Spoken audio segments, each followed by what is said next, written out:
Célébration ce 24 mars du 40e anniversaire du RDPC, ce qui marque également les 4 décennies de possession du pouvoir par ce parti politique. En ce jour, des meetings, réjouissances et célébrations sont organisés dans toute l'étendue du territoire national. Mais de qui se moque-t-on quand on sait que le peuple souffre et crie à l'aide? Sur le plan sanitaire, c'est le chaos total. Ce secteur est caractérisé par une carence de plateaux techniques et couveuses pour nouveau-nés. Comment expliquer que dans tout le pays, il n'existe pas assez de centres pour scanner?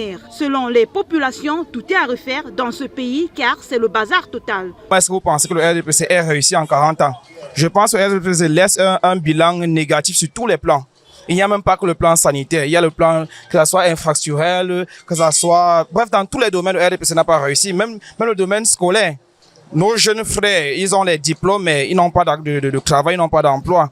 On forme combien de bacheliers par an, combien de licenciés, combien de tout ça. Il n'y a rien, il n'y a aucune issue au Cameroun. Comment est-ce que le RDPC peut avoir réussi? Normalement, on devait plutôt célébrer, au lieu de célébrer les 40 ans d'anniversaire, on devait plutôt célébrer 40 ans de deuil.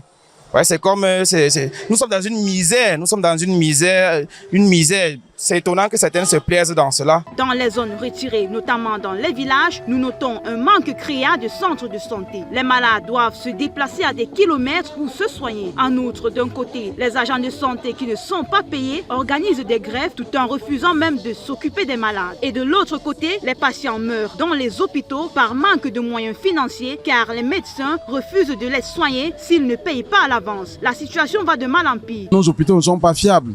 Compte tenu que ils sont mal équipés, il y a même le comportement des gens qui gèrent. Donc même ceux qui sont dans les hôpitaux sont négligents. Quand vous n'avez pas des moyens financiers, bon, on vous laisse mourir parce que les choses ne marchent pas du tout en fait, dans les hôpitaux. Au regard de tout ce qui précède, est-ce donc légitime de se réjouir des 40 années de règne? Le peuple exprime son ras-le-bol et c'est ce même peuple qui fait des éloges du parti au pouvoir lorsqu'on leur donne du pain et de la sardine. À quand donc l'éveil de conscience? La bipolarité est un frein pour le changement.